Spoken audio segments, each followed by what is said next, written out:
You are about to hear a story of loss so vast that it reshaped entire nations. Yet it happened step by step, mile by mile, under the watchful eye of soldiers who believed they were carrying out the law. Imagine this. More than 16,000 Cherokee men, women and children forced from their homes, corralled into makeshift camps, and then marched over 1,000 miles to a foreign land they did not know. Along the way, at least 4,000 of them died, children from disease, elders from exhaustion, mothers giving birth in the mud, and fathers burying their loved ones in shallow graves before moving on. This wasn't a war, at least not in the traditional sense. There were no battlefields with opposing armies. Instead, it was a quiet devastation, carried out by order, by paperwork, and by the grinding wheels of a young nation hungry for land. Welcome to History in Ashes. This is the place where we dust off the past, sift through the ashes of history, and try to see the glowing embers that still burn beneath. Here, we slow down and give attention not just to the grand events, but to the often forgotten details, the small, ordinary things that carried enormous weight. Tonight, you and I will travel back to the early 19th century and walk alongside the Cherokee, the Choctaw, the Creek, the Chickasaw, and the Seminole, as they endure what came to be called the Trail of Tears. It is not a happy story, but it is one that forces us to sit with uncomfortable truths. Before we go further, could I ask you for a little favor? Scroll down for a moment, leave a comment telling us where you're watching from and what time it is there. Maybe you're listening at midnight with the lights dimmed, or maybe it's the middle of the afternoon and you're sneaking in a little history before work. Either way, I'd love to know. And while you're at it, don't forget to subscribe to History in Ashes. Think of it this way. If the Cherokee could hold on to their identity even after being forced from their homes, then surely you can hit one little button to keep our history alive here. Go on, your thumb won't get frostbite, I promise. Now, let's step back for a moment and take in the sheer scale of what happened. When we speak of the Trail of Tears, we often reduce it to one march, one tragic journey. But in reality, it was a series of removals that spanned years and involved multiple nations. The Choctaw were the first to be forced westward in the 1830s, followed by the Cherokee, Creek, Chickasaw, and Seminole. Each nation had its own story, its own heartbreak, but together they paint a picture of an America determined to clear its southeastern lands for cotton and settlement, regardless of the human cost. The Cherokee, in particular, stood at the center of this storm. By the early 1800s, they were not the savages many politicians painted them to be. They had schools, written laws, newspapers, and even a constitution modeled on that of the United States. Many farmed the land, built towns, and adopted certain European customs, believing that by adapting, they could secure a future on their ancestral land. But adaptation was no shield against greed. Gold was discovered in Cherokee territory in Georgia in the late 1820s, and suddenly their fertile farms and mountains became irresistible to white settlers.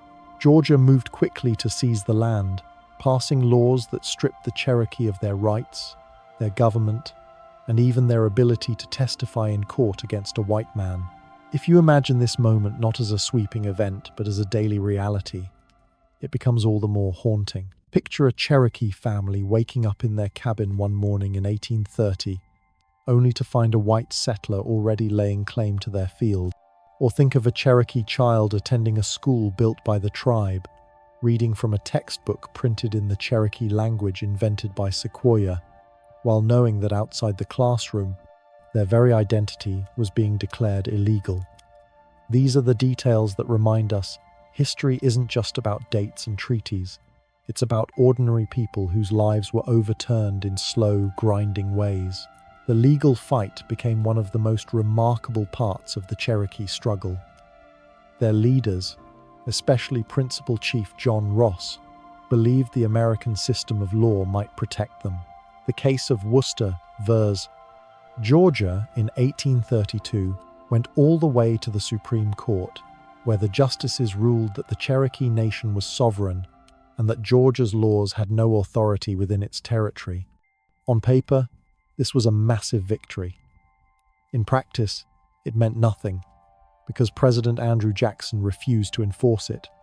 He is famously remembered, perhaps apocryphally, for sneering, "John Marshall has made his decision, now let him enforce it."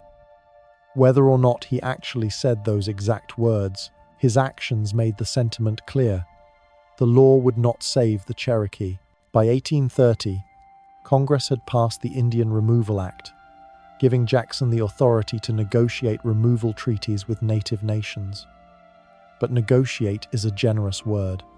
What followed was pressure, bribery, manipulation, and when all else failed, the use of force. For the Cherokee, the final blow came with the Treaty of New Echota in 1835, signed not by their official leaders, but by a small faction of the tribe. This treaty ceded all Cherokee land east of the Mississippi River in exchange for land in present-day Oklahoma and promises of money and support. The Cherokee majority, led by John Ross, fiercely rejected it, but the US government seized on it as binding. Imagine the confusion, the betrayal, the sense of powerlessness. One day, you live on the land of your ancestors, farming the same fields your grandparents did, praying in the same sacred spaces, speaking the language that carries centuries of memory. The next day, a piece of paper signed by a handful of men says you have no right to be there anymore. And so the stage was set. In the late 1830s, federal troops and state militias began rounding up Cherokee families, forcing them into stockades, crude, crowded camps where disease spread quickly and food was scarce. These were not places of rest or safety. They were holding pens designed to contain people until the long march west could begin. It's here, in these stockades, that the Trail of Tears really began, even before the first step on the muddy road. Families were torn apart as soldiers rushed them from their homes with little time to gather belongings. Some were allowed only the clothes on their backs. Livestock and property were often seized by neighbors or looters, leaving nothing behind. What fascinates me most about this moment is not just the brutality, but the dull efficiency of it. Soldiers weren't acting in rage. They were acting in routine, checking boxes on orders, carrying out duties they might later tell themselves were just part of the job. But for the Cherokee, there was nothing routine about it. These were lives dismantled in an instant. Pause for a moment and ask yourself, if you were there, what would you have done? Could you have resisted? Could you have hidden in the mountains as some did? Or would you have gone quietly, trusting that somehow this removal was temporary, that maybe you could return? This is the question that lingers at the start of the Trail of Tears. When the machinery of a nation turns against you, when laws and soldiers converge to erase your presence, what choices are left? When you hear the phrase, Trail of Tears, the image that often comes to mind is of endless lines of people trudging through snow and mud, faces hollow from hunger, children carried in their mother's arms. And that image is true, but it leaves out an equally important part of the story: what life looked like before the march. To understand the enormity of the loss, you need to see what the Cherokee had built, how their world worked, and how ordinary life, full of its routines, joys, and dull responsibilities, was swept away. The Cherokee were not strangers to change. By the late 18th and early 19th centuries, they had already weathered wars, treaties, epidemics, and the creeping encroachment of European settlers. But instead of collapsing under that pressure, they adapted in remarkable ways. Their towns stretched across the southeastern United States in Georgia, North Carolina, Tennessee, and Alabama, covering millions of acres. Within these lands were rivers, fertile valleys, forests alive with deer and turkey, and sacred mountains that carried stories older than memory. This was not wilderness in the way settlers imagined. It was a lived-in, carefully managed landscape, shaped by centuries of hunting, farming, and ceremony. Daily life revolved around farming. Cherokee families tended fields of corn, beans, and squash the Three Sisters, as they were often called, because they grew best together, the stalk of corn giving the beans a pole to climb, while the squash shaded the soil. Women did most of the agricultural work, while men hunted, fished, and sometimes traveled on trading missions. This balance of labor wasn't just practical, it was cultural.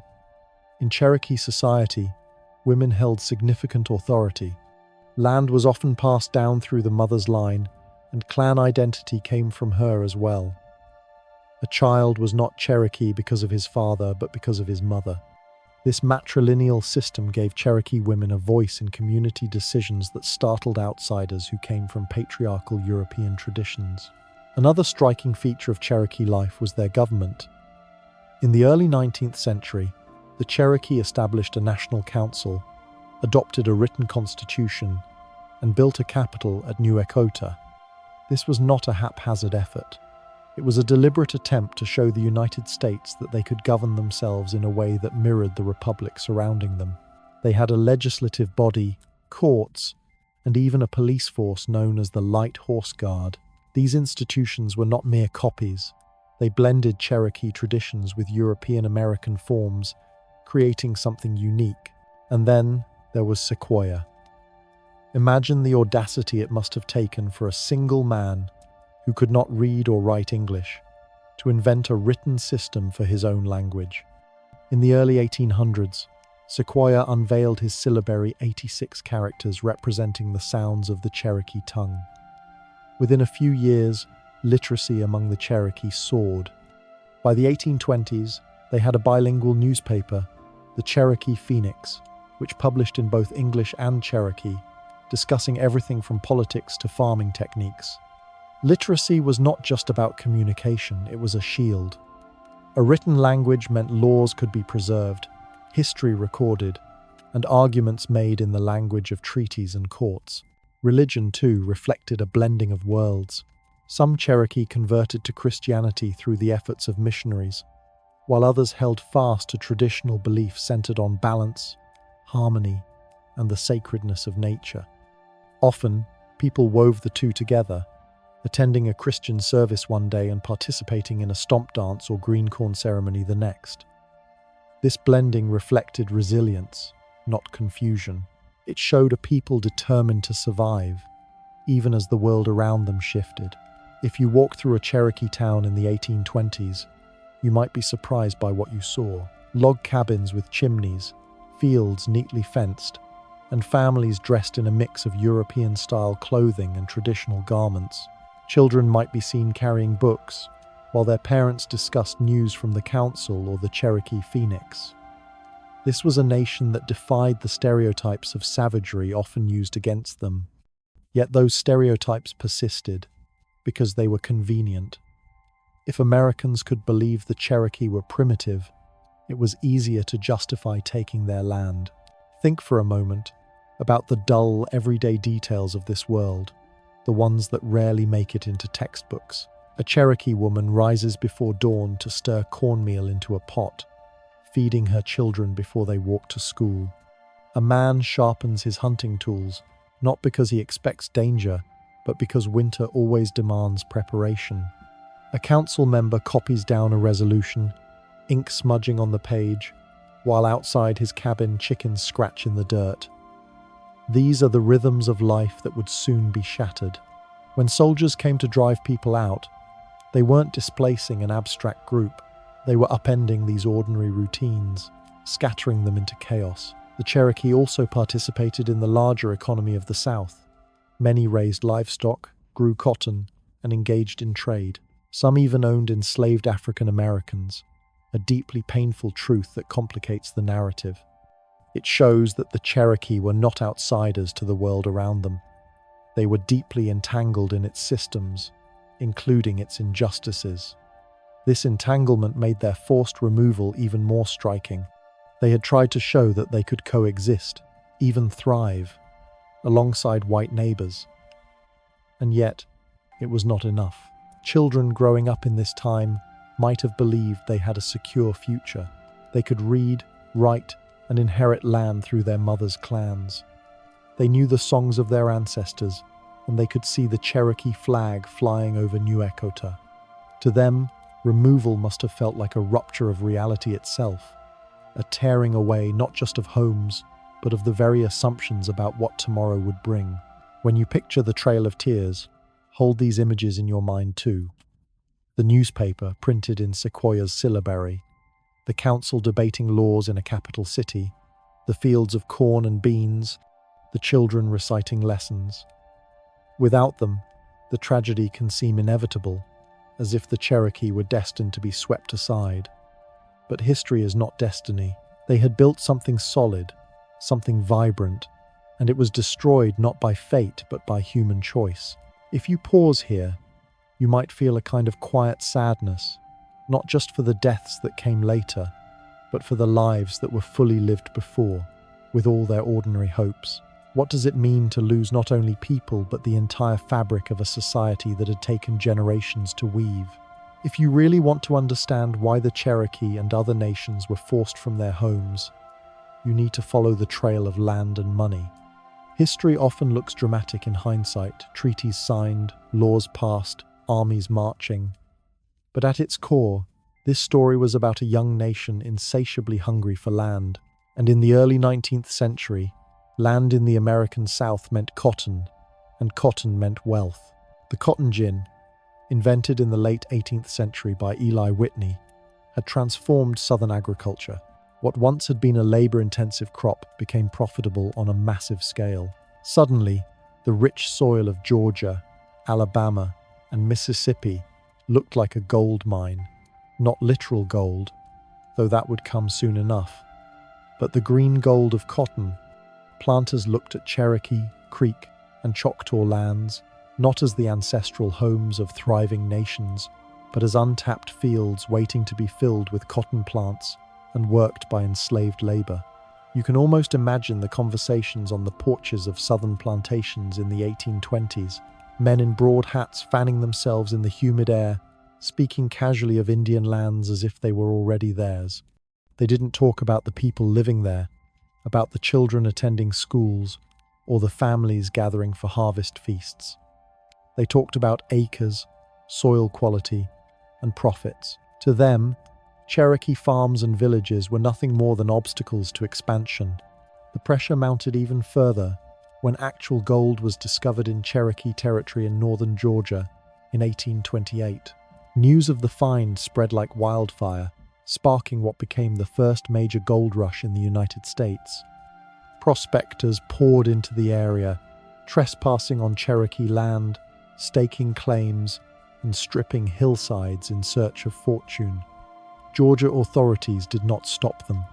Instead, they accelerated efforts to seize Cherokee territory outright. Laws were passed declaring Cherokee government and courts invalid. Their lands were surveyed and distributed in lotteries to white settlers, as if the Cherokee had already ceased to exist. Imagine what it felt like to be a Cherokee family at that moment. One day, you wake up to find strangers digging in your fields, panning in your rivers. The next, you discover that your home has been marked for seizure in a state-run lottery.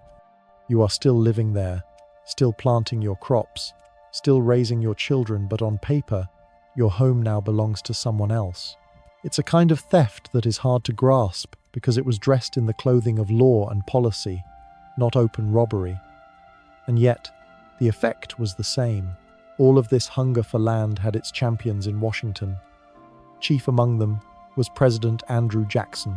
To many white Americans, Jackson was a hero, a man of the frontier, a war veteran who had defeated the Creek and Seminoles in earlier battles.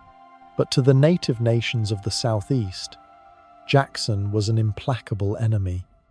He believed deeply that native peoples stood in the way of American progress. Removal to him was not cruelty, it was practicality.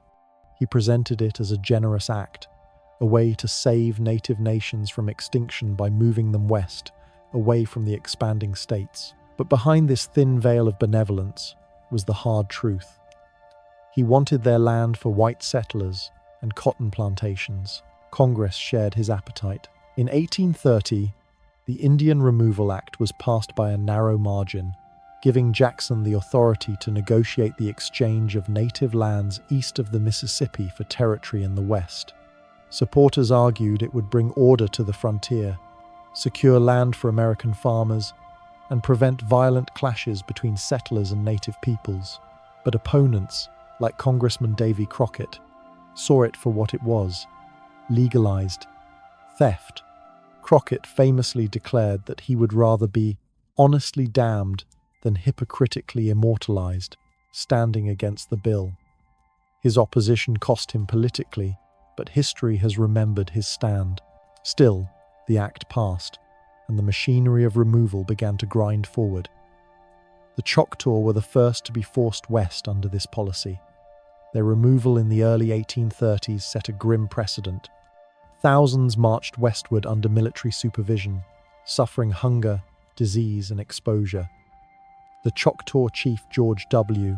Harkins described it bitterly in his farewell letter, saying they were leaving the graves of our fathers behind. When the Cherokee later began their own march, the phrase "Trail of Tears" came to be applied to them. But the Choctaw and others had already walked similar paths of suffering. The hunger for land was not just a southern obsession.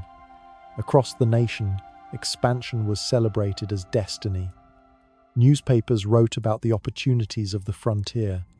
Politicians invoked the vision of a continent-spanning republic. Ordinary farmers dreamed of fertile acres waiting just beyond the horizon. Few paused to ask whose land it really was. The language of destiny made dispossession seem natural, even righteous. Yet, beneath the rhetoric, the reality was more mundane and more brutal. Cherokee homes were surveyed, numbered, and marked. Settlers drew lots to claim them. Soldiers carried out orders with routine efficiency. A farm that had taken generations to build could be erased in a single day by the stroke of a bureaucrat's pen. If you think about it, this kind of dispossession is scarier than open violence. It's one thing to be attacked in battle. It's another to be erased by paperwork. And so, by the mid-1830s, the stage was set for what would become the Cherokees' forced march west. Their adaptation, their literacy, their laws, all of it could not shield them from the relentless appetite of a nation convinced that land was more valuable than lives. Pause here for a moment. History often tempts us to think in terms of inevitability, as if the Cherokee were always destined to be removed. But what if the gold had not been discovered? What if cotton had not become so profitable? What if Congress had refused to pass the Removal Act by just a few more votes? Would the Cherokee Nation still be in Georgia today? By the year 1830, the pressure that had been building for decades finally found its outlet in law. The Indian Removal Act was not some obscure piece of legislation tucked away in the margins of American history. It was one of the defining acts of the Jackson presidency, and it reshaped the map of the nation. To understand how it came to be, you need to step inside the halls of Congress and hear the arguments, the promises, the warnings, and the silences that surrounded it. Andrew Jackson entered the White House in 1829 with a mission already clear in his mind. He had built his reputation as a military man on the frontier, fighting the Creek and Seminole, and seizing lands through treaties that were more coercion than negotiation. To him, native nations within the southeastern United States were an obstacle to progress, a barrier between settlers and fertile land. He was not subtle about it. In his first annual message to Congress, he declared removal to be the only way to resolve the Indian problem.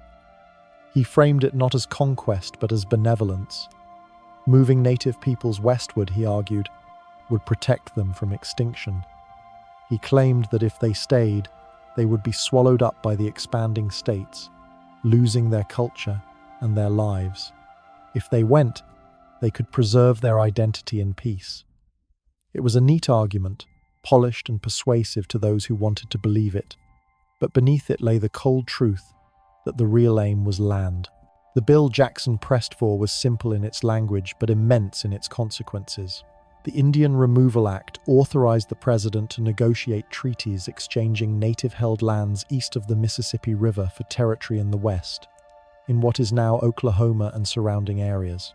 It also authorized funds to cover the cost of removal food, transport, and supplies, at least in theory. On paper, it was voluntary. Native nations were not being forced, they were being encouraged to exchange lands. But anyone reading between the lines knew what it meant. With states like Georgia already stripping native peoples of their legal rights, the pressure would be unbearable. Voluntary was a polite fiction. The debate in Congress was fierce. Supporters of the bill spoke the language of progress. They argued that removal would prevent conflict, that it would open land for farmers, that it was the destiny of the United States to expand. They painted a picture of native nations as doomed to vanish anyway, their cultures fading in the face of civilization. Better, they said, to give them a new home than to let them wither where they were. The language was paternalistic, condescending, and wrapped in the trappings of compassion, but at its heart was the belief that native lives mattered less than white expansion. Opponents, though fewer in number, spoke with urgency. Representative Edward Everett of Massachusetts warned that the bill was a violation of treaties the United States had signed in good faith. Those treaties, he said, were the supreme law of the land, and to cast them aside would be dishonorable. Senator Theodore Frelinghuysen of New Jersey gave a passionate 6-hour speech denouncing the act. He asked his colleagues to imagine how they would feel if a stronger power came into their towns, stripped them of rights, and told them to march west. He spoke of justice, of morality, of the sacred obligation to protect those who had trusted the word of the United States. His words were eloquent, but eloquence was not enough. Perhaps the most famous opponent was Davy Crockett, the Tennessee frontiersman and congressman. Crockett had supported Jackson in the past, but on this issue, he broke with him. Crockett declared that he could not support the bill without betraying his conscience. He knew it would be unpopular with many of his constituents, and it was. When he ran for re-election, he lost in part because of his stance. But history has remembered him for his refusal to bend. "I would rather be honestly damned than hypocritically immortalized," he said. And with those words, he stood nearly alone. In the end, the vote was narrow. In the House, the act passed 102 to 97, a margin of just 5 votes. In the Senate, it passed 28 to 19. Those numbers matter because they show how contested this was. It was not a sweeping mandate. It was a divided decision, pushed through by political willpower and the momentum of expansion. Once the bill became law, its enforcement fell into a grey zone between diplomacy and coercion. Jackson's administration moved quickly to negotiate treaties with native nations, offering money, land in the West, and the promise of protection. Some nations, like the Choctaw, signed under pressure, their leaders divided and their people suffering the consequences. Others resisted fiercely. The Cherokee, as we've seen, took their case to the courts, winning Worcester versus Georgia in 1832, only to find the ruling unenforced. Jackson's stance was clear. The states could do as they pleased, and the federal government would not interfere. Meanwhile, Georgia passed laws declaring Cherokee government void, outlawing their council meetings, and even forbidding Cherokee from testifying in court against white men. It was legal erasure, step by step. With the federal government unwilling to intervene, Cherokee sovereignty was shredded, not by open warfare, but by the steady grinding down of rights. To ordinary Americans reading newspapers at the time, the story was often presented as progress. Articles spoke of opening new lands for settlement, of securing peace on the frontier, of extending civilization. Rarely did they speak of the human cost. Rarely did they print the words of Cherokee leaders who pleaded for justice, or of Choctaw families trudging west in the rain, burying children along the way. Removal was turned into a policy debate, a matter of logistics, when in truth, it was a matter of lives. If you try to picture the enforcement of the Removal Act, Don't imagine grand armies or dramatic battles.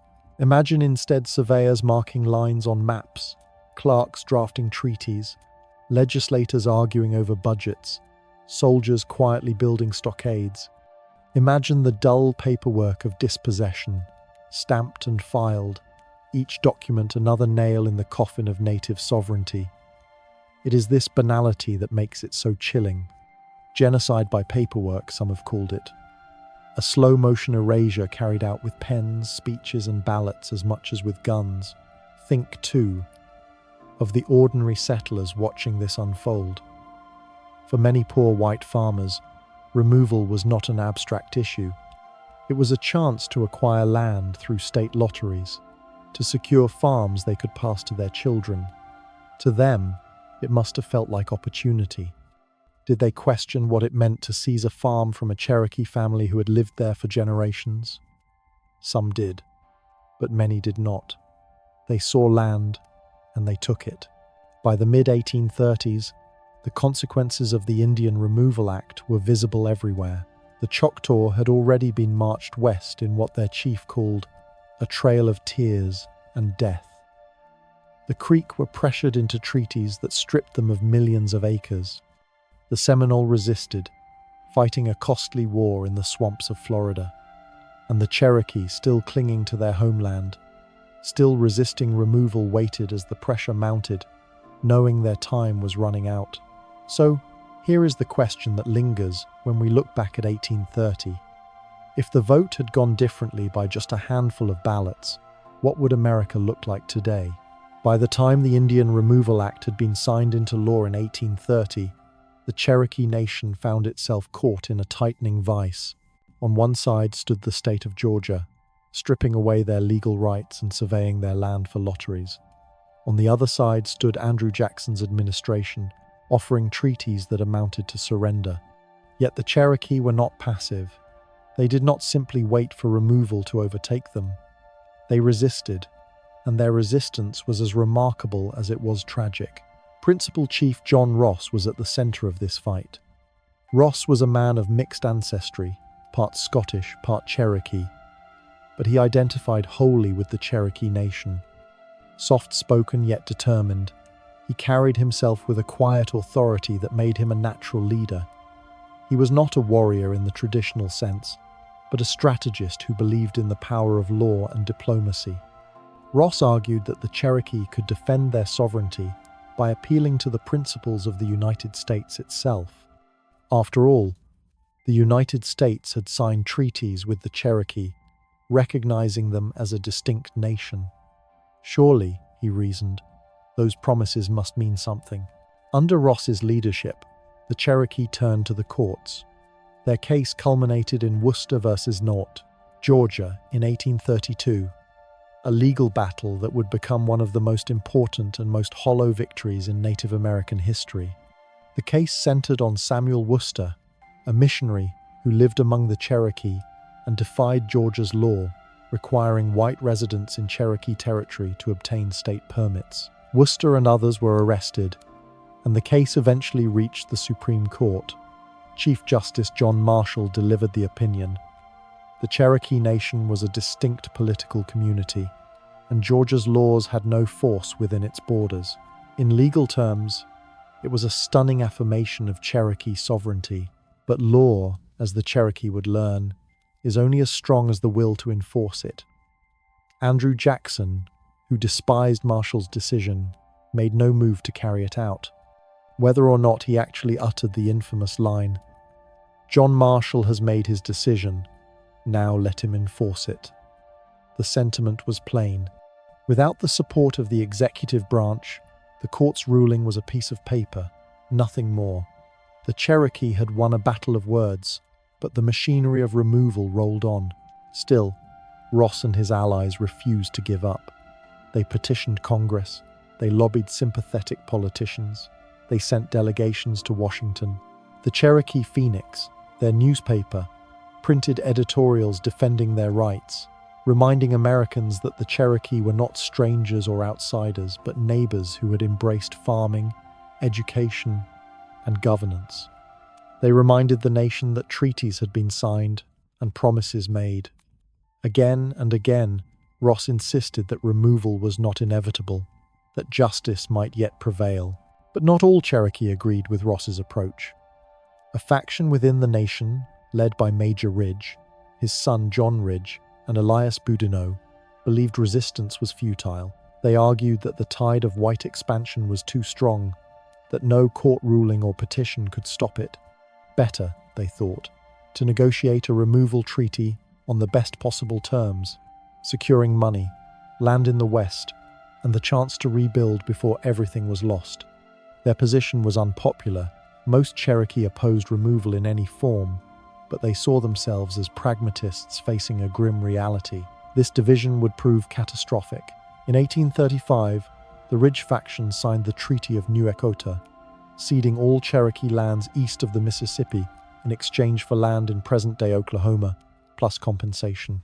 John Ross and the majority of the Cherokee Nation denounced the treaty as illegitimate, pointing out that it was signed by a small minority without the consent of the council or the people. They sent petitions to Washington, bearing thousands of signatures, pleading for the treaty to be rejected. But the US government, eager for resolution, seized on the treaty as binding. Here lies one of the cruelest ironies of the Cherokee struggle. They embraced law, they embraced diplomacy, they embraced the tools of the American system, and in the end, those very tools were used against them. A treaty, the supreme law of the land, became the instrument of their dispossession. It didn't matter that it lacked legitimacy among the Cherokee people. It mattered only that it gave Washington what it wanted, a legal cover for removal. The divisions within the Cherokee grew sharper as the crisis deepened. Those who followed John Ross clung to the hope that the treaty could be overturned, that justice could still be won. Those who followed the Ridges prepared to leave, believing survival depended on compromise. The bitterness between the two factions would linger long after removal, culminating in assassinations and blood feuds in Indian Territory. The Trail of Tears was not only a march westward, it was also the tearing apart of a nation from within. If you picture this moment not as a sweeping event, but as a series of daily choices, it becomes even more poignant. Imagine a Cherokee council meeting, voices rising in heated debate. One elder insists that the nation must never surrender its homeland, that to leave would be to dishonor the ancestors. Another argues that resistance is a death sentence, that the children will suffer if they cling to the land. Outside, families gather around fires, whispering anxiously about what the future holds. Should they trust Ross's insistence that the law will protect them? Or should they prepare for the journey west, as the Ridges warn? These were not abstract debates. They were matters of survival, played out in homes, fields, and council houses. Meanwhile, Georgia and the federal government continued to tighten the noose. Cherokee lands were surveyed and parceled out in lotteries. White settlers arrived with lottery tickets in hand, claiming farms while Cherokee families were still living in them. Soldiers began to appear with greater frequency, a constant reminder that force was waiting in the wings. It must have felt like watching a storm gather on the horizon, inevitable, unstoppable, and yet still terrifying when the first drops of rain began to fall. What makes the Cherokee resistance so remarkable is not that it succeeded, because in the end, it did not, but that it persisted in the face of such overwhelming odds. They believed in the possibility of justice, even when all evidence suggested otherwise. They believed in their right to exist as a nation, even as the United States tried to erase that existence. Their fight was not just against removal, but against the erasure of their identity, their sovereignty, their history. Pause for a moment and consider this. If you had been a Cherokee at the time, which side would you have chosen? Would you have followed John Ross, holding out hope that the law might yet protect you? Or would you have sided with the Ridges, believing that survival meant cutting your losses and moving west? And what does it mean that both choices, resistance and compromise, led, in the end, to suffering and loss? By the middle of the 1830s, the Cherokee Nation had already endured years of pressure, legal battles, and broken promises. Their farms had been surveyed without consent, their laws ignored, and their appeals to Washington brushed aside. But the turning point came in December of 1835, in a small Georgia town called New Echota. There, under heavy political pressure and in defiance of their own people, a minority faction of Cherokee leaders signed away the homeland of their nation. The document they put their names to, the Treaty of New Echota, would shape everything that followed. Imagine the scene. A group of men sit at a table, pens scratching across parchment, while government officials look on with satisfaction. Outside, the air is cold, and in nearby cabins, families wait anxiously, unaware of the deal being struck in their name. Only a handful of Cherokee were present, and they did not represent the will of the majority. Principal Chief John Ross was nowhere to be found. Neither were the thousands who had signed petitions opposing removal. Yet the US government would treat this treaty as the legitimate voice of the Cherokee Nation. The signers of the treaty, Major Ridge, his son John Ridge, Elias Boudinot, and a few others, believed they were acting in the best interests of survival. They had watched Georgia ignore Supreme Court rulings. They had seen Andrew Jackson and his allies bend the law to their will. They concluded that removal was inevitable, and that the only choice left was to negotiate terms that might preserve some measure of dignity and resources for their people. The treaty promised $5 million in compensation, additional funds for education, and land in what would become Oklahoma. To them, this was better than annihilation without compensation. But to most Cherokee, it was treason. The treaty ceded all their lands east of the Mississippi lands that stretched across Georgia, Alabama, Tennessee, and North Carolina. Lands that had held their towns, their fields, their burial grounds for generations. And it had been signed without the authorization of the council, without the consent of the majority. In Cherokee political tradition, such a treaty was illegitimate, a betrayal not only of the people but of the ancestors who had walked the same trails and fished the same rivers. John Ross moved quickly to denounce the treaty. He gathered more than 15,000 signatures, an overwhelming majority of the Cherokee Nation, on petitions demanding that Congress reject it. These petitions were a remarkable act of collective will, one of the largest demonstrations of Native opposition in American history. Yet when they arrived in Washington, they were met with indifference. The Senate ratified the treaty by a single vote in May of 1836. That slim margin was enough to make it the law of the land. The ink was barely dry before removal became official policy. This moment is worth pausing on. A treaty signed by a small faction, denounced by nearly the entire nation, ratified by a single vote. And yet it carried the force of law. It reveals something unsettling about the way power works. Treaties, in theory, are agreements between equals, but in practice, they often reflected the will of the stronger party, enforced regardless of fairness. The Treaty of New Echota was not a compromise. It was a tool of dispossession wrapped in legal formality. For the Cherokee who opposed it, the sense of betrayal ran deep.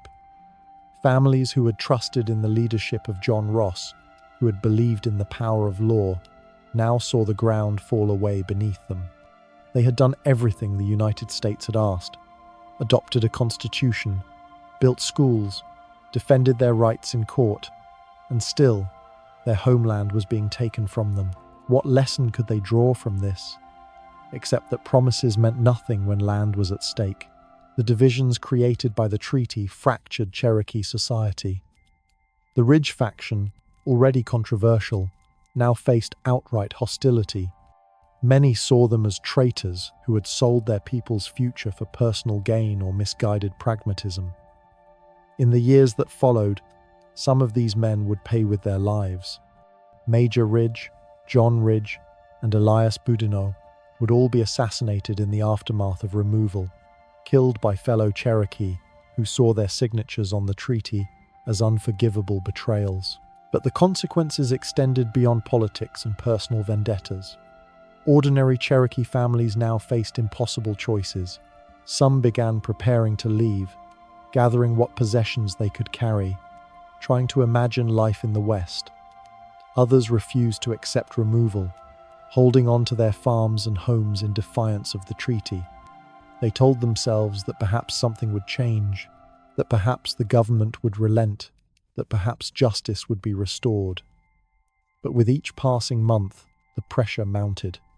Soldiers began building forts. Surveyors marked boundaries. Settlers moved in with increasing confidence. The clock was ticking. The years between the signing of the treaty and the forced removal were years of limbo. For some, they were filled with desperate bargaining, selling land for pennies, seeking protection from sympathetic neighbors, or hiding in remote valleys. For others, they were years of denial, clinging to the hope that the storm might pass them by. It is easy, looking back, to see removal as inevitable, but at the time, many Cherokee lived day to day, uncertain of what tomorrow would bring. Would soldiers arrive to drive them out? Would they be allowed to remain? Could they find safety somewhere else? These questions must have haunted every conversation, every sleepless night. Meanwhile, the federal government prepared for enforcement. President Martin Van Buren, who succeeded Andrew Jackson in 1837, inherited the task of carrying out the treaty. Where Jackson had made removal policy, Van Buren would make it reality. He ordered General Winfield Scott to oversee the operation, giving him authority to use troops to round up Cherokee families and march them west. By 1838, the time for petitions and appeals had ended. The machinery of removal was in motion. The Treaty of New Echota thus became more than a legal document. It was the pivot on which the entire tragedy turned. Without it, the United States might have faced greater resistance to removal, both politically and militarily. With it, the government could claim legitimacy, however thin. The treaty gave the appearance of consent, even as it stripped away the actual voice of the people. It was, in a sense, the perfect instrument of conquest. Clean on paper, brutal in reality. And so, when you think of the Trail of Tears, remember that it was not simply the result of natural forces or inevitable expansion. It was the product of choices made in rooms like that one in New Echota, where pens scratched across paper while a nation's fate was sealed. It was the product of a system that valued land more than lives, power more than promises. And it was felt most deeply not in Washington or Georgia's legislature, but in the homes of ordinary Cherokee, who woke each day to find their world narrowing, their future slipping away. If you had been one of them living on a farm, passed down through generations, tending to crops, raising children, how would you have responded to the Treaty of New Echota? Would you have prepared to leave, accepting the inevitable, or clung to your home until the soldiers arrived? And what would it have felt like to know that the signatures of a few men, against the will of thousands, had decided the course of your life?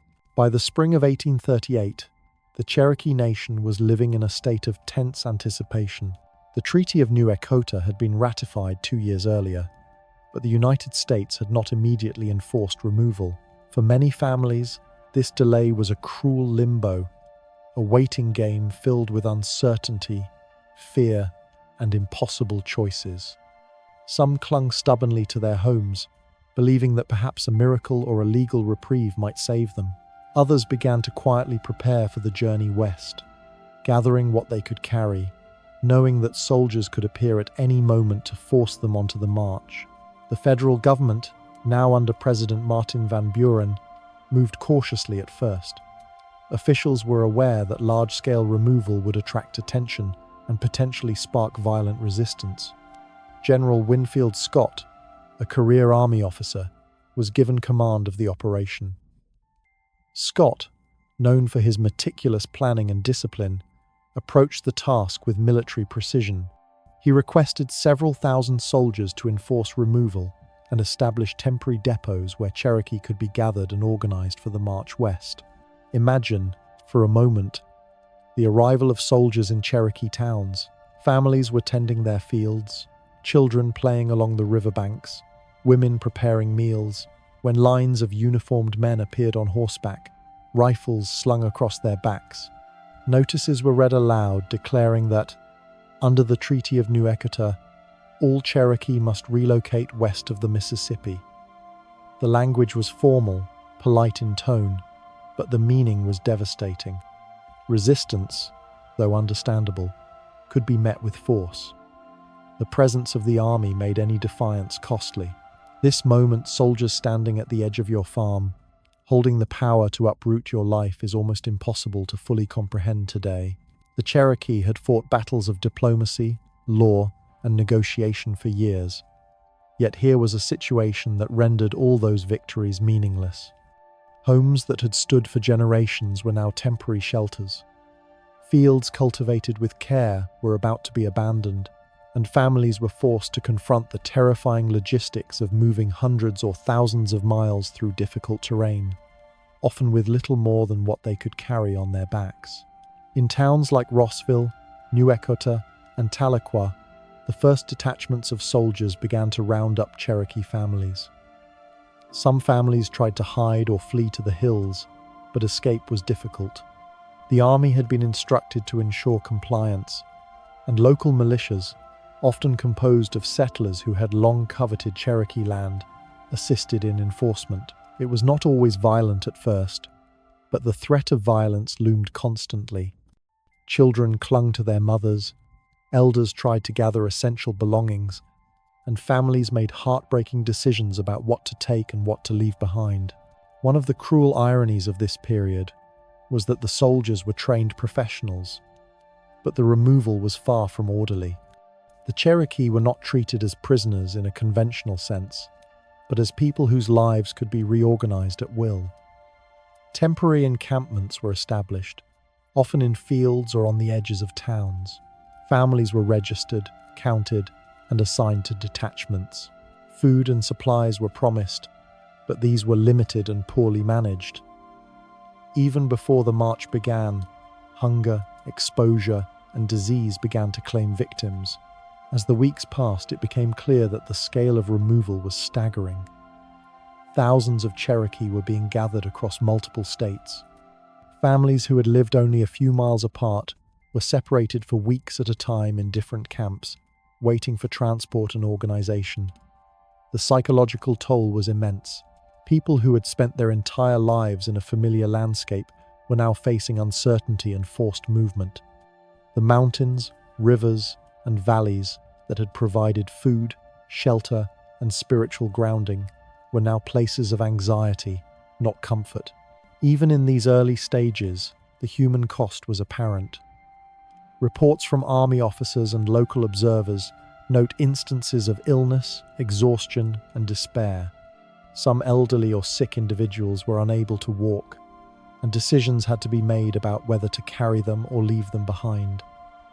Children became weak from inadequate food and cramped conditions. The march had not yet begun, yet the suffering was already palpable.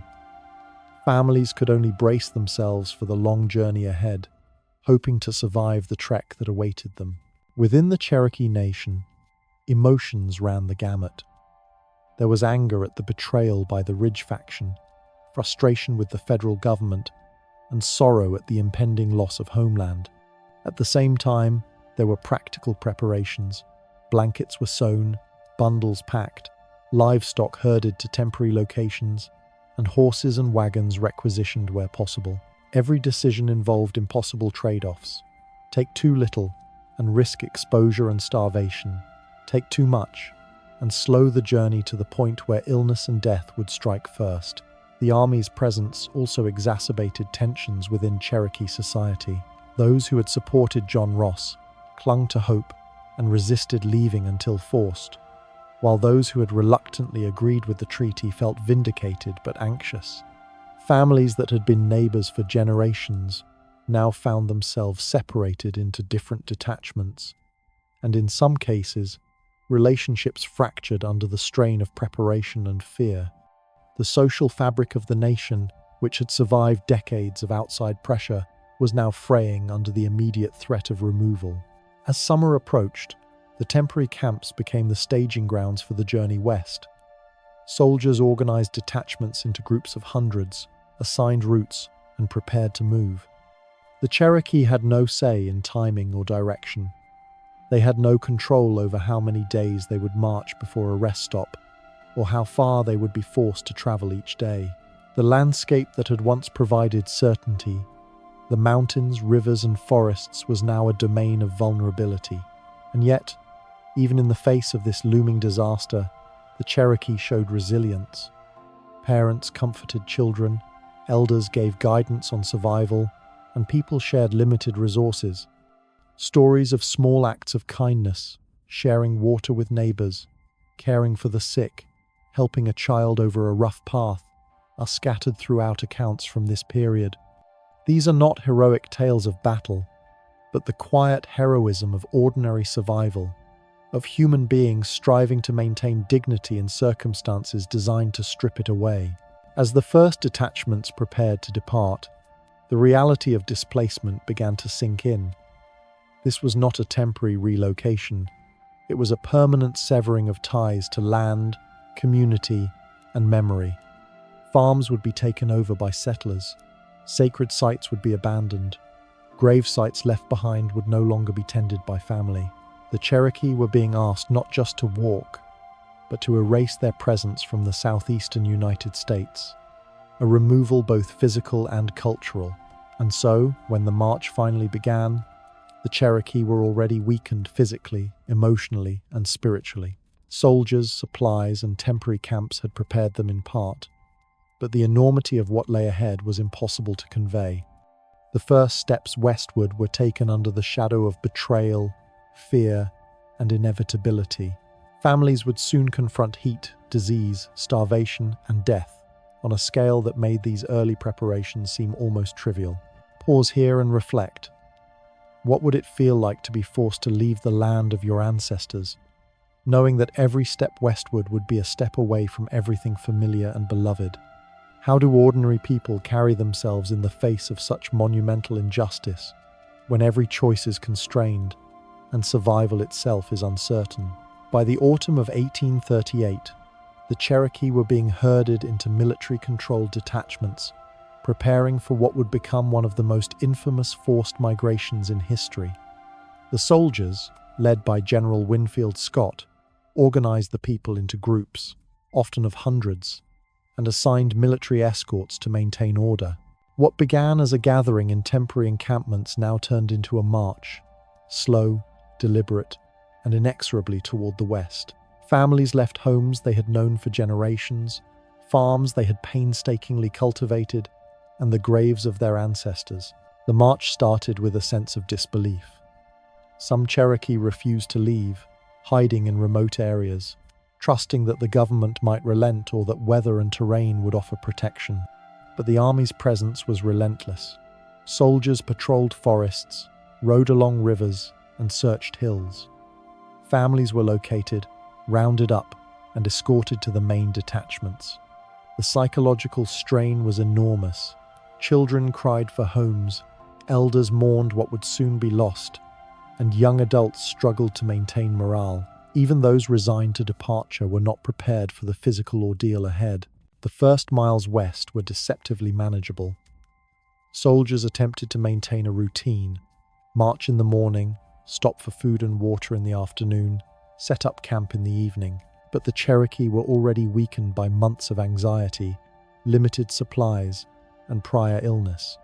They were expected to carry possessions, sometimes entire families' worth of clothing, blankets, and tools, on their backs or on small wagons.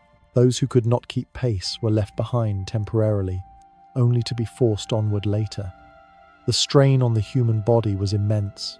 Weather became an immediate enemy. Rain turned trails into mud, soaking the Cherokee to the bone.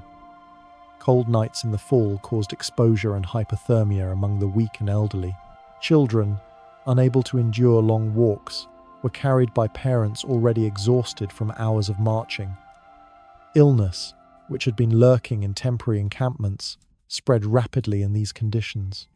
Dysentery, typhus, and pneumonia claimed lives almost immediately, and the army's medical care was minimal at best. Doctors and supplies were insufficient for the scale of the suffering, leaving families to care for one another as best they could. Food was another critical issue. The government promised provisions, but supply lines were inconsistent and often mismanaged. Corn, flour, and meat were rationed in amounts too small to sustain large detachments on the march. Families scavenged along the way, foraging for wild plants, fishing in rivers, and hunting small game. But these efforts were limited by exhaustion, distance, and the seasonal scarcity of resources. Hunger compounded the misery already caused by disease and exposure. The emotional toll of leaving home was profound. Elders who had lived their entire lives on the land watched as familiar landmarks disappeared behind them. Streams where children had played, forests where families had hunted, and villages where community events had been held all vanished with each mile. Parents faced the unthinkable task of keeping spirits up for their children while knowing they could not protect them from the harsh conditions ahead. The loss of cultural and spiritual anchors, the graves, sacred sites, and ceremonial grounds was a trauma that could not be measured in miles or days. As the march progressed, detachments became separated and disorganized. Some groups faced longer distances between camps. Others were delayed by rivers swollen from rain. Horses and wagons broke down or were requisitioned by the army, forcing families to carry loads themselves. Exhaustion and despair were constant companions. Those who stumbled or lagged behind were often forced onward by soldiers, who viewed delay as insubordination. Death came silently to those too weak to continue, and sometimes bodies were left along the trail, hastily buried or simply covered with brush. The role of the army was paradoxical. Soldiers enforced the march, but were also witnesses to suffering on a scale they rarely encountered. Reports from the time describe men moved to tears by the plight of families, yet their orders were clear: maintain pace, enforce compliance, and prevent escape. Some soldiers attempted to provide extra rations or comfort, but the system itself was designed to prioritize efficiency over welfare. Bureaucracy had become a weapon as deadly as disease. Weather worsened as the march entered the winter months. Frosty nights and icy mornings brought additional dangers. Wet clothing froze during the night, causing hypothermia among the weak and sick. Rivers swelled and sometimes had to be forded under precarious conditions, leading to drownings and injuries. Footwear was scarce, and many marched barefoot through rough terrain, leaving open wounds that quickly became infected. Children and the elderly were especially vulnerable, and entire families could be wiped out in a matter of days. Hunger and disease took a particularly cruel toll on the youngest and oldest. Infants died from exposure and malnutrition, while elderly individuals, unable to endure the strain, collapsed along the trail. Parents and children were forced to witness the death of loved ones, sometimes with no way to properly mourn or bury them. Even those who survived the first miles faced weeks and months of relentless physical hardship. Each day was a test of endurance, each mile a measure of human suffering. Stories from the march illustrate the unimaginable choices families had to make.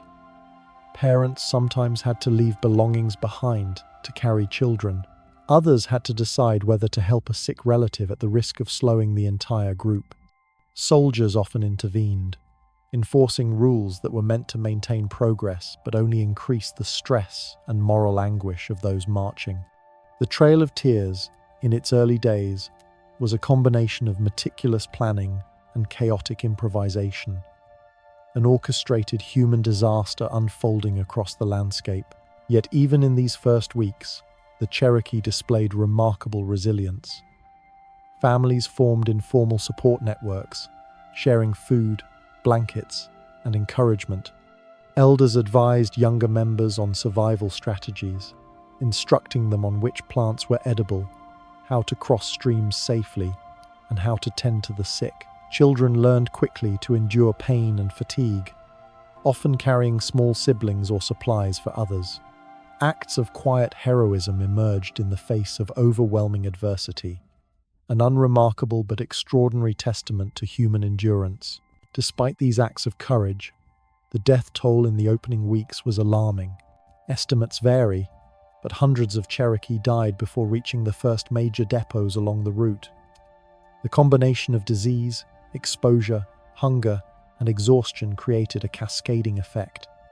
Each loss intensified the suffering of those left behind, creating cycles of grief and despair that would continue throughout the journey. The march, in many ways, became a living embodiment of cumulative trauma. Communication among detachments was sporadic. News of deaths, separation, and supplies often traveled slowly, increasing uncertainty and fear. Families worried not only for their own survival, but for the fate of loved ones marching in other groups. These gaps in information added to the psychological burden, making the journey feel even longer and more isolating. In many cases, hope itself became a scarce resource, rationed like food or blankets. Pause here and reflect.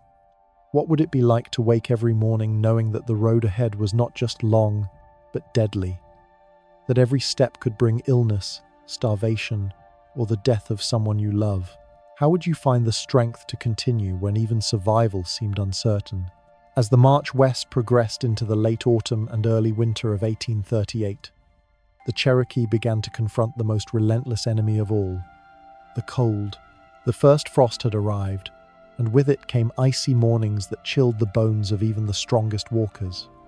Night after night, families huddled together for warmth, wrapping themselves in thin blankets or whatever clothing they had been able to carry. Fires were difficult to maintain.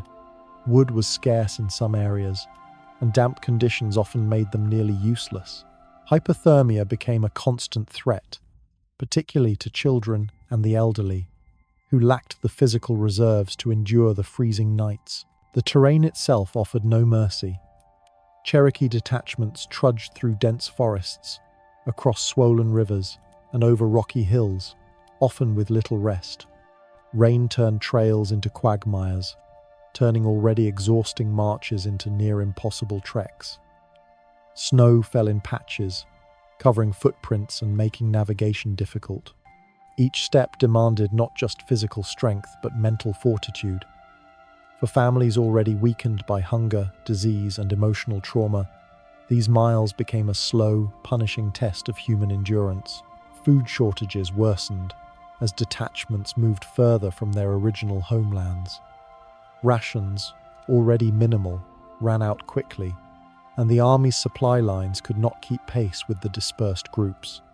People scavenged what they could: roots, wild greens, and occasionally small game, but these meager meals were insufficient for the long, cold marches. Hunger sapped strength and immunity, leaving the Cherokee vulnerable to disease and injury. Adults struggled to maintain the energy to carry children, while older children often had to shoulder both siblings and supplies, learning resilience under circumstances no child should endure. Disease, which had been a constant threat since the gathering of detachments, now exploded. Dysentery, typhus, measles, and smallpox ravaged the marchers. Illness spread quickly among families huddled in close quarters, and the army had no capacity to provide sufficient medical care. Temporary hospitals or makeshift tents were sparse, often lacking warmth or basic supplies. Deaths became a daily occurrence, a grim reality that families could not escape. Mothers lost children, fathers lost parents, and brothers and sisters were left to carry on despite grief that could crush the spirit. The psychological toll was profound. Children cried for the familiar comforts of home, for the food and warmth that had been promised and taken away. Elders mourned the loss of sacred sites, burial grounds, and the ancestral lands they had nurtured for decades. Families confronted the impossible task of keeping hope alive, even as each day brought more suffering and the landscape became increasingly alien. The march stripped not only physical strength but emotional and spiritual resilience. It demanded a form of endurance that few could imagine today. In these harsh conditions, the Cherokee displayed extraordinary acts of care and community. Despite their own suffering, people shared what little they had. Food, clothing, and blankets were passed along to those in greater need. Elders guided families through difficult river crossings or over icy hills. Children learned to help one another, sometimes carrying younger siblings or assisting the sick. These acts of mutual support were not dramatic or heroic in the traditional sense. They were small, quiet gestures, but they were essential for survival. In the face of relentless hardship, the Cherokee community became its own lifeline. The army continued to enforce the march with the same mix of discipline and detachment that had characterized the early stages. Soldiers ensured that detachments moved forward, sometimes resorting to force when individuals could not keep pace. There were reports of beatings and threats, particularly for those who tried to stray or pause to care for the sick. Yet some soldiers displayed sympathy, quietly assisting families with food or transport, recognizing the enormity of the suffering they were witnessing. The military presence, meant to control, became paradoxically a witness to human endurance and tragedy. The winter weather brought additional dangers. Snowstorms sometimes forced detachments to take shelter in whatever structures or natural cover they could find.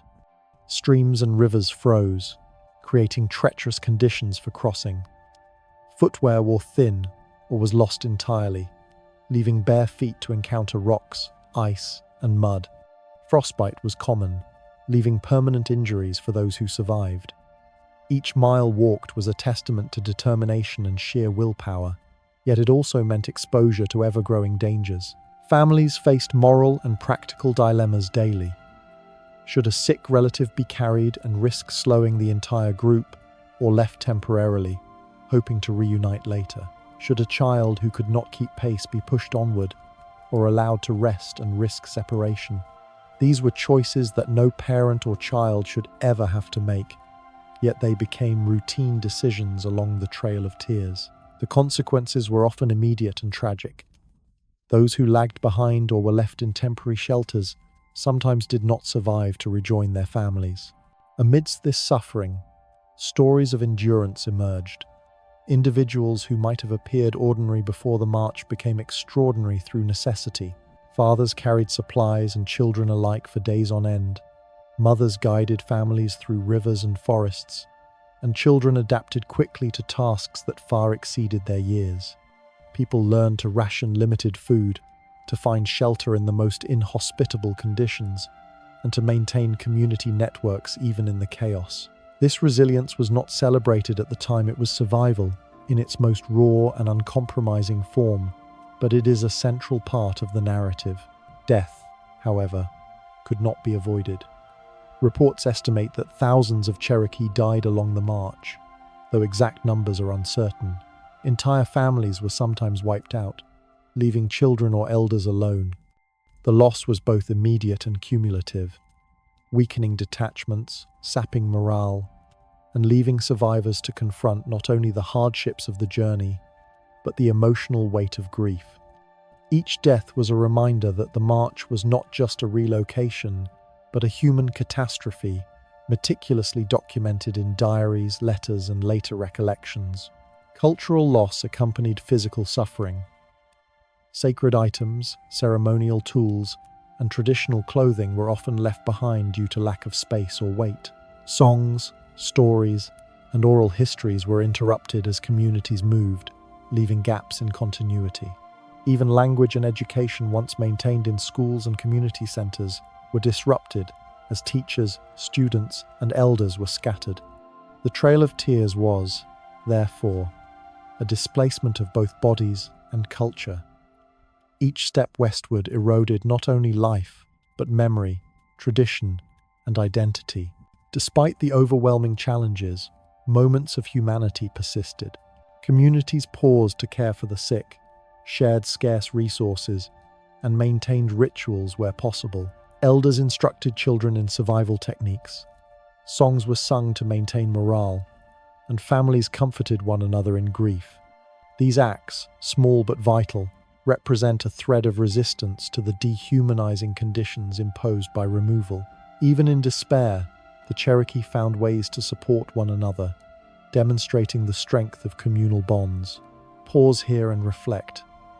How do ordinary people endure when confronted with relentless suffering, cold, hunger, and death? How do families find the strength to continue, to care for one another, and to preserve dignity in the face of overwhelming injustice. The resilience of the Cherokee along the Trail of Tears was remarkable, but it came at an immense cost, a cost measured not only in lives but in the loss of home, culture, and security. As the march pressed deeper into the west, the Cherokee confronted the hardest days of the Trail of Tears. The late autumn and early winter weather had worsened, turning mud into treacherous quagmires and rivers into raging torrents. For families already weakened by hunger, disease, and exhaustion, each step became an ordeal. The cold was unrelenting, nights offered little respite, and frost crept into bones, chilling even the strongest walkers. Children, barely able to carry themselves, were carried on parents' backs, or sometimes in improvised sleds or wagons, if they were fortunate enough to have one. Crossing rivers became one of the deadliest challenges. Streams that had once been shallow and navigable now swelled with rain and melting snow. Families had to ford rushing water, often barefoot or with improvised footwear. Children clung to parents, elders were assisted by young adults, and anyone who slipped risked being swept away. Soldiers sometimes formed human chains to help the weakest, but even with assistance, accidents were frequent. Stories from the time recount people losing their balance in icy currents, swept downstream, never to be seen again.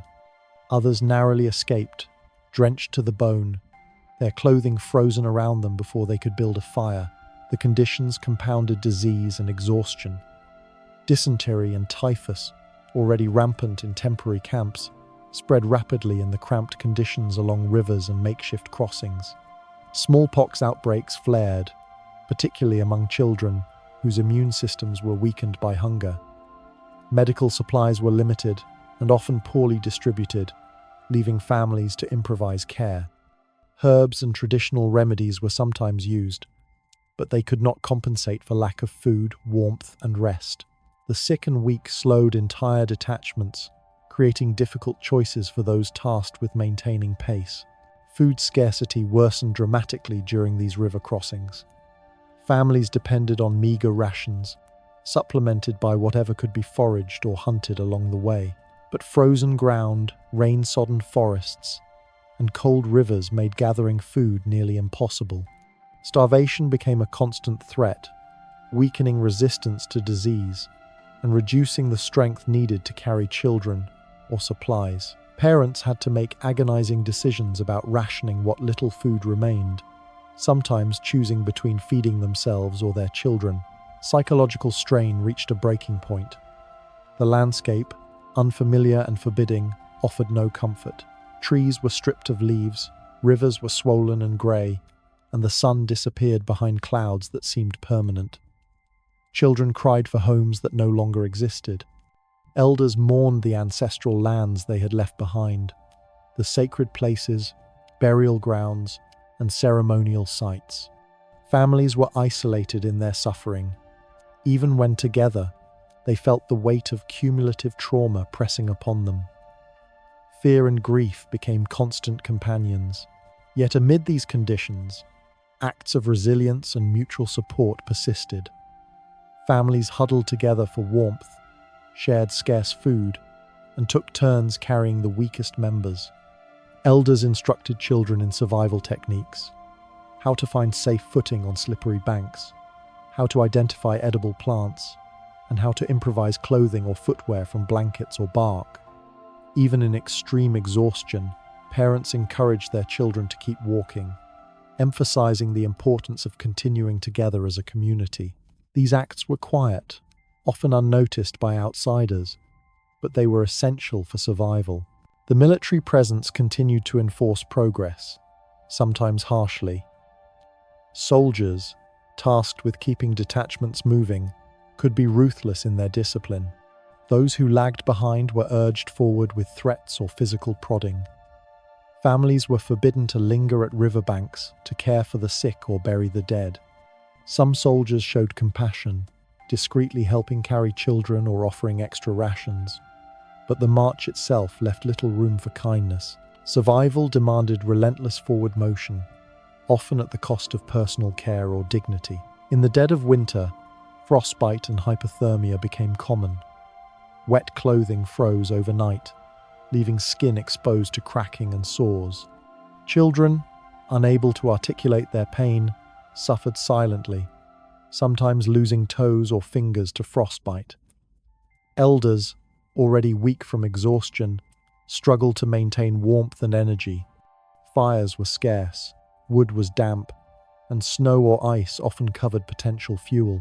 The cold compounded hunger, disease, and emotional despair, making each day an uphill battle against both nature and circumstance. River crossings also posed moral dilemmas for families. Should they risk dangerous fords to maintain pace, or wait for safer conditions, knowing soldiers might punish delays?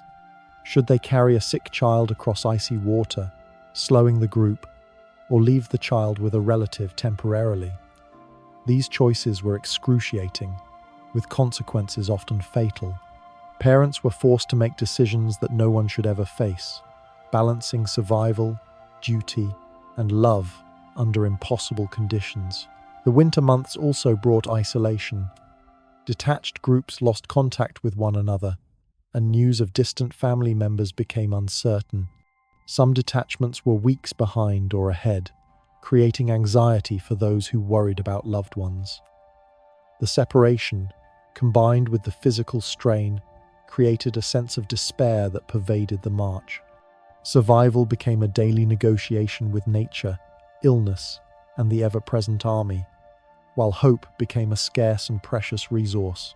Even in the face of death and suffering, stories of courage emerged. A father carrying his child for miles through icy rivers, a mother helping a neighbor lift a bundle of blankets, a group of young men improvising a bridge across a swollen stream. These small acts of determination kept people moving, literally and figuratively. Every day survived was itself an achievement, a testament to the human spirit in circumstances designed to crush it. Some families created improvised sleds to transport children or elderly relatives across ice and snow. Others found temporary shelter in hollow trees, abandoned cabins, or natural overhangs along rivers.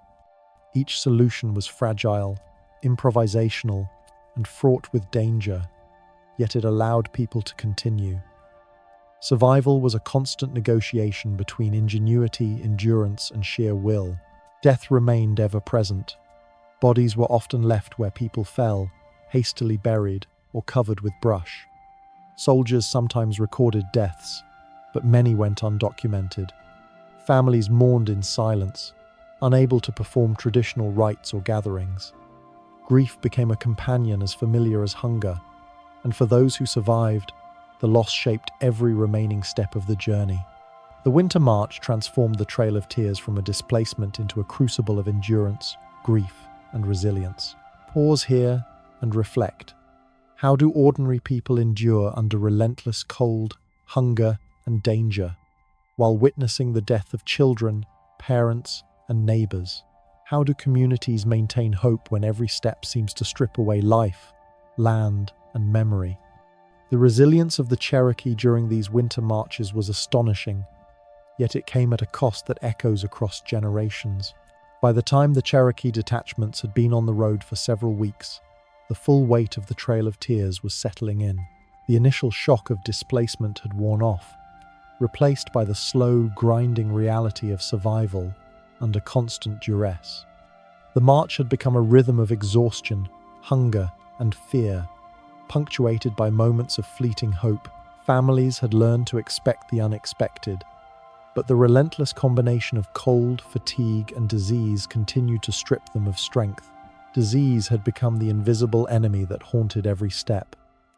Dysentery, typhus, smallpox, and measles spread rapidly among people huddled together for warmth or shelter. Children were especially vulnerable. Their immune systems, already weakened by inadequate food and constant stress, could not withstand the infections. Adults, struggling to carry bundles, and younger children often succumbed to fever and exhaustion. Illness was indiscriminate, claiming both the young and the old, the strong and the weak. Temporary hospitals and medical care along the trail were insufficient for the scale of need, leaving families to improvise remedies and care for one another as best they could. Hunger worsened the situation. Rations promised by the government were meager, often delayed or mismanaged. Families scavenged along the way, gathering what little food they could find, roots, wild greens, or small game. But these efforts were rarely enough to sustain long marches. Adults rationed their own portions to feed children, and older siblings carried extra supplies for younger ones. Starvation became a constant threat, amplifying the effects of disease and exposure and forcing families to make heart-wrenching choices about how to allocate limited resources. Exhaustion compounded every hardship. Each mile walked, each river crossed, each night spent in freezing temperatures took its toll on the human body. Blisters, frostbite, and sores became common, making walking even more painful. Children who had carried younger siblings collapsed from fatigue. Elders struggled to maintain their pace, supported by family members who themselves were weakened. The march was not simply a physical journey. It was a prolonged trial of endurance, testing the limits of human strength, patience, and will. Psychological strain was equally relentless. Families had been uprooted from the lands of their ancestors, forced to abandon homes, farms, and sacred sites. Every step westward carried the weight of loss. Children cried for familiar surroundings, mothers mourned what could not be replaced, and elders grieved the severing of spiritual and cultural ties. Fear was constant, fear of illness, hunger, injury, and death, and it pressed on people like an invisible hand, tightening with every mile. The army continued to enforce the march with disciplined detachment. Soldiers ensured that detachments moved at a steady pace, sometimes resorting to threats or physical coercion for those who lagged behind. Yet even among the military, some officers and enlisted men showed compassion, discreetly helping carry children or offering extra rations. Such small acts of humanity, while limited, were critical in a situation designed to dehumanize and break spirits. Rivers continued to present a deadly challenge. Swollen by rain and melting snow, they forced families to improvise crossings. Soldiers sometimes built makeshift bridges or assisted with chains, but many people had to ford the currents under harrowing conditions. Children and the elderly were particularly vulnerable, and countless lives were lost attempting to navigate the icy waters. Families were forced to choose between speed and safety, often with tragic results. Isolation became a defining feature of the middle stages of the march. Detachments were often spread out, separated by days of travel or difficult terrain. News of distant family members was scarce, leaving loved ones uncertain about each other's fate. Communication gaps added to the emotional burden, as parents worried about missing children and siblings feared for the survival of elderly relatives. The emotional toll of separation compounded the physical hardships, creating a pervasive sense of vulnerability. In the face of these extreme conditions, acts of resilience and mutual support persisted. Families shared blankets, food, and clothing. Elders provided guidance on survival, teaching children how to find shelter, navigate rivers, and identify edible plants.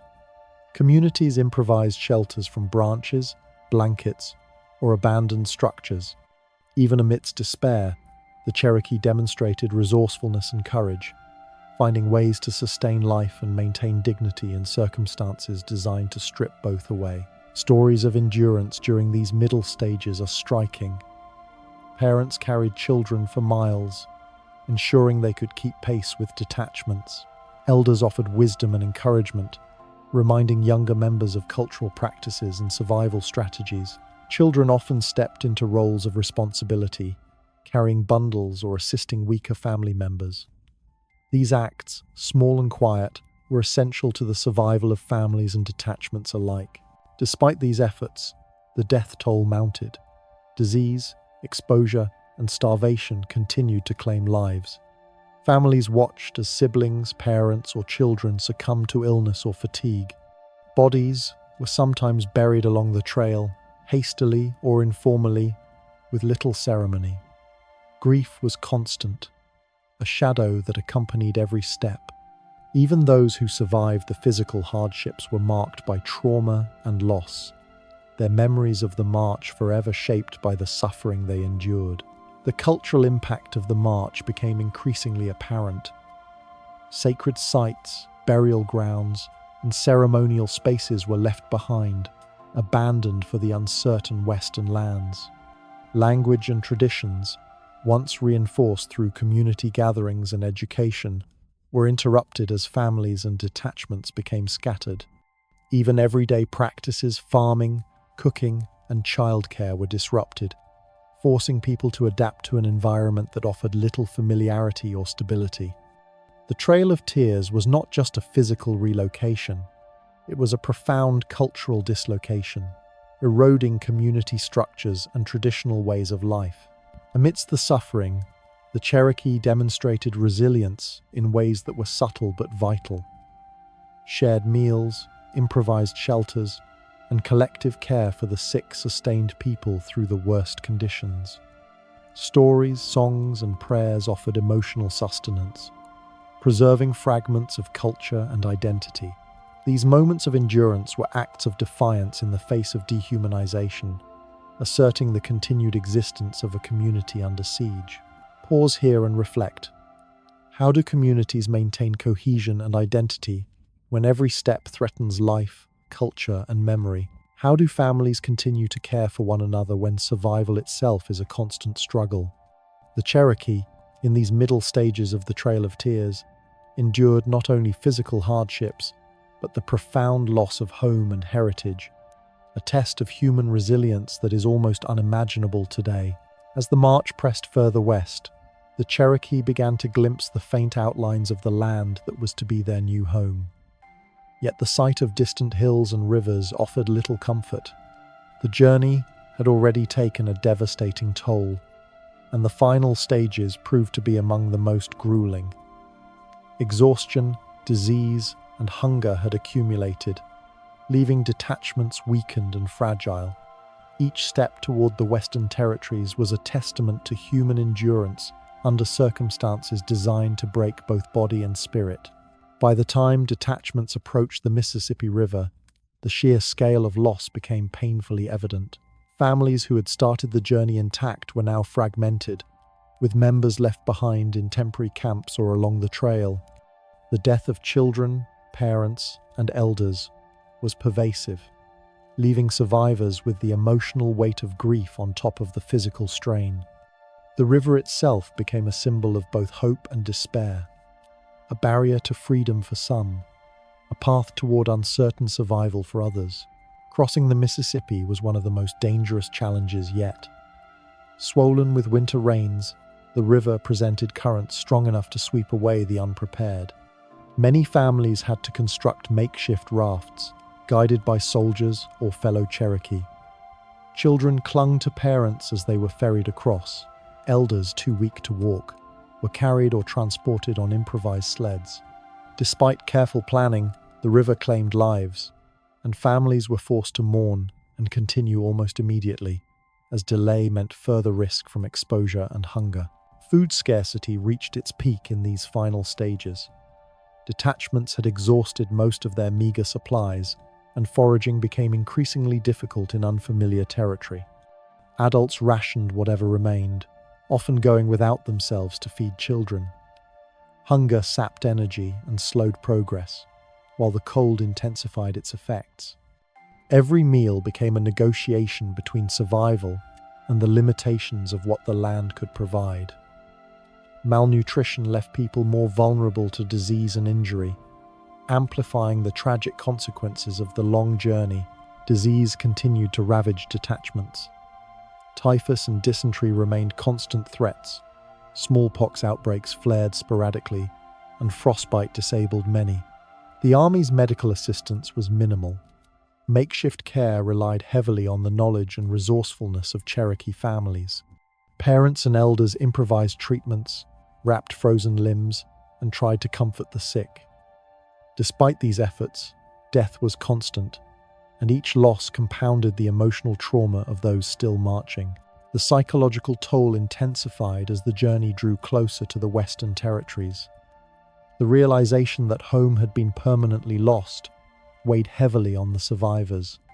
Fields, homes, sacred sites, and ancestral burial grounds were gone forever. Parents struggled to maintain hope for children, who themselves were exhausted, cold, and hungry. The march had stripped away familiar landmarks and routines, leaving a landscape that was alien, harsh, and indifferent. Fear, grief, and exhaustion combined into a near-constant presence, testing the limits of human endurance. Even under such relentless adversity, moments of human solidarity persisted. Families shared blankets, food, and knowledge. Elders offered guidance on navigating rivers and rough terrain. Children, despite their own fatigue, carried siblings, helped gather firewood, or assisted in constructing temporary shelters. Communities formed impromptu networks to support the weakest, illustrating resilience and collective care in the face of dehumanizing circumstances.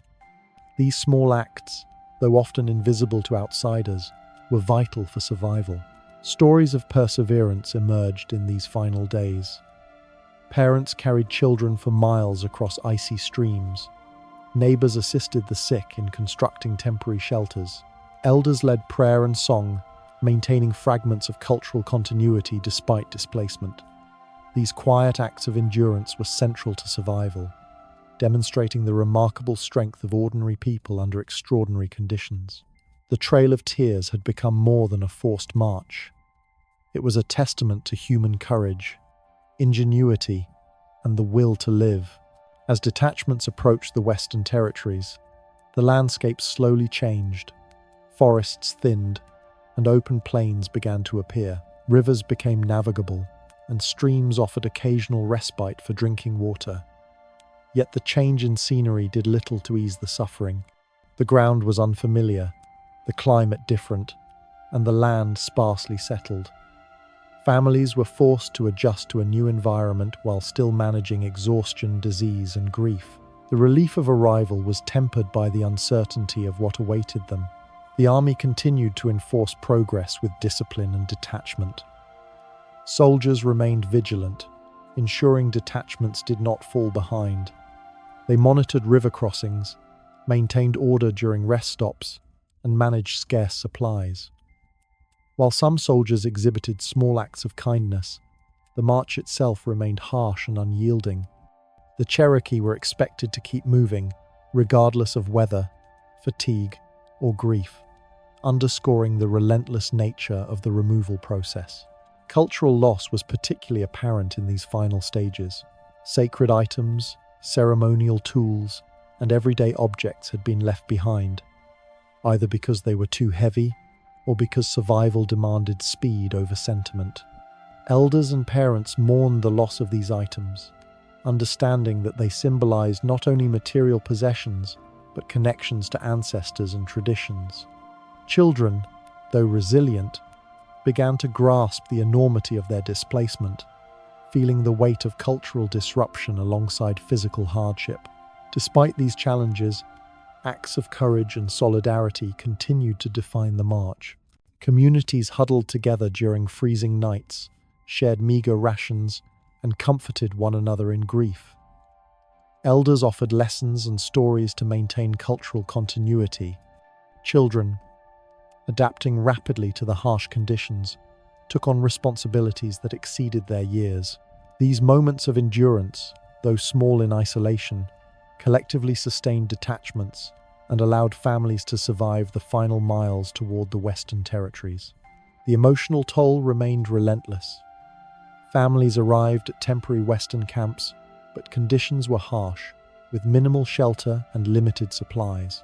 Illness and exhaustion persisted, and many faced the realization that home was no longer a place on a map but a memory. The journey had irrevocably altered families, communities, and the Cherokee Nation as a whole. Survival demanded not only physical strength but emotional resilience, ingenuity, and an unwavering commitment to family and community. Pause here and reflect. What does it mean to arrive at a new land after unimaginable suffering? knowing that everything familiar has been lost. How do communities maintain hope, culture, and dignity when the world they once knew has vanished? The final approaches to the Western Territories reveal both the immense cost of forced removal and the remarkable perseverance of those who endured the Trail of Tears. At long last, the Cherokee detachments reached the Western Territories, a land unfamiliar and untamed, stretching across hills, plains, and rivers far different from the forests and fields they had left behind. Relief mingled with grief as families confronted what survival truly meant, a place to rest their feet, but not their hearts. The journey of the Trail of Tears had taken its toll. Bodies were weakened, children were sick or lost, elders were frail, and the emotional scars ran deep. Arrival was not the end. It was the beginning of a new, harsh chapter. The Western Territories offered little in the way of immediate comfort. The land was often rugged, with soil that required clearing, hills that challenged travel, and streams that could both nourish and endanger. Temporary camps were established near rivers for access to water, but shelter was minimal. Families built makeshift huts from logs, branches, and canvas if available. Fires provided warmth but consumed valuable fuel quickly, forcing people to ration wood and endure bitter nights. Hunger and malnutrition continued to plague the detachments, as food supplies from the government were delayed or insufficient. Survival demanded ingenuity. Parents adapted farming techniques to the new environment, learning to cultivate crops suited to the soil and climate. Children assisted in gathering firewood, building shelters, and caring for younger siblings. Elders shared knowledge about edible plants, medicinal herbs, and survival strategies adapted to the Western Territories. Communities formed support networks to share resources and labor, reflecting the same resilience that had carried them through the march. Every action, no matter how small, was a lifeline in an unforgiving environment. Disease, which had haunted the march, did not immediately abate. Typhus, dysentery, and smallpox continued to claim lives in the early months of settlement. Children, weakened by the long march and inadequate nutrition, were particularly vulnerable. Families worked tirelessly to care for the sick, using traditional remedies and improvised medical care. Mortality remained high, and every day brought the tension of uncertainty, as survival was no longer guaranteed by movement alone, but by the careful management of scarce resources and community support. The emotional toll of arrival was profound. Survivors mourned those who had died along the trail, remembering children, parents, siblings, and friends lost to exposure, disease, and hunger. Families confronted the reality that they would never return to ancestral lands, and that the culture, history, and sacred sites they had left behind were gone. Yet amidst grief, small acts of hope began to emerge. Communities held ceremonies where possible, shared meals when rations allowed, and told stories to maintain a sense of continuity with the past. Children, who had endured the unimaginable during the march, began to adapt to the rhythms of settlement. They assisted in constructing homes, tending small gardens, gathering water, and caring for livestock or younger siblings. Though physically weakened, they demonstrated resilience beyond their years, their survival a testament to both necessity and courage. The elders, guiding them, emphasized the importance of remembering the past while learning to navigate and claim their new environment. Government agents and army personnel oversaw the allocation of land and provisions, but bureaucracy often delayed aid. Families waited for promised supplies, sometimes going without food, clothing, or tools. Rations were unpredictable, forcing communities to rely heavily on foraging, hunting, and sharing resources. The uncertainty of provision mirrored the uncertainty of survival itself, reinforcing the fragile balance between life and death even after the journey had ended. Cultural preservation became a central task. Families gathered to tell stories of the lands they had left behind, recounting the forests, rivers, and villages that had been home. Elders taught children traditional songs, dances, and prayers, ensuring that despite physical displacement, the Cherokee culture would endure. Crafts and everyday practices, basket weaving, tool making, and communal cooking were revived in the new environment. These small acts were more than survival. They were resistance against cultural erasure, asserting identity in a land imposed upon them. Settlement also demanded practical adaptation. Crops had to be selected for the unfamiliar soil, hunting and fishing adjusted to local fauna, and shelters built to withstand harsher or more unpredictable weather. Families learned through trial and error, sharing knowledge across communities. Mistakes were costly, sometimes fatal, yet necessity forced quick adaptation. Every day was a negotiation with the environment, demanding resilience, creativity, and cooperation. Acts of mutual support were critical. Families pooled resources, assisted the sick and elderly, and worked together to clear land or construct homes. Elders, who had survived both the march and the trials of settlement, became guides for younger members. Even in their own exhaustion, they prioritized the well-being of children and community members. Survival was a collective effort, reflecting the same principles that had sustained people during the hardest days of the march. Despite these adaptations, grief remained omnipresent. Every corner of the new territory carried reminders of loss, the absence of familiar family members, the lack of sacred sites, the missing fields and homes of the past. Children who had lost parents, or parents who had lost children, navigated life with trauma embedded deeply within them. Yet grief did not prevent action.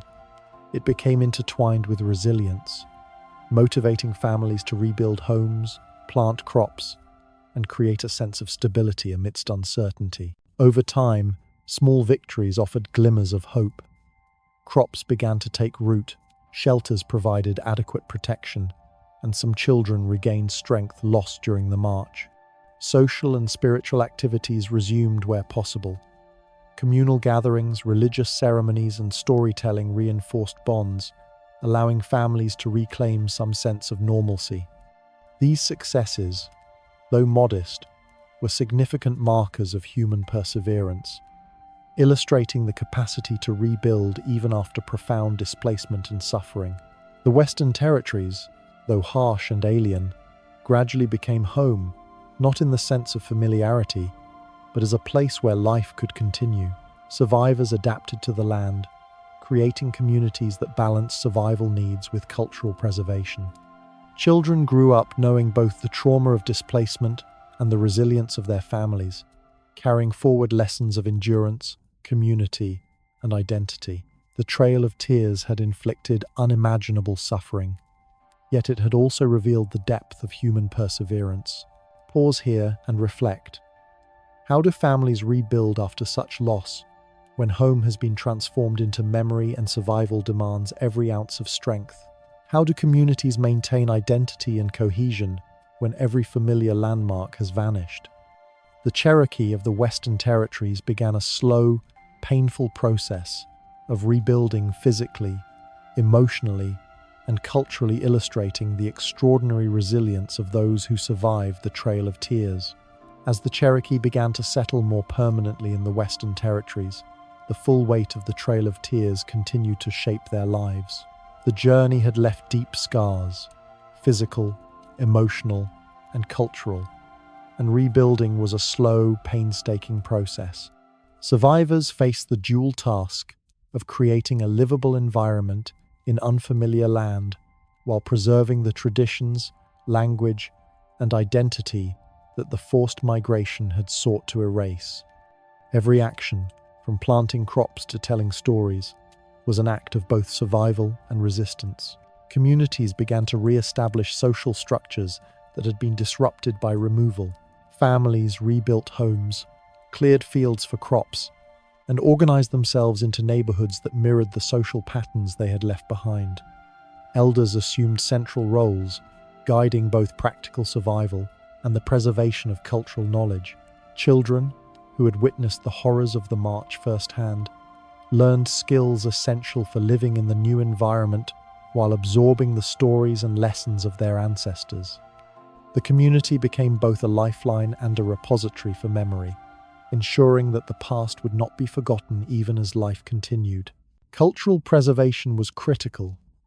Storytelling became a central activity, allowing survivors to recount the lands, villages, and traditions left behind.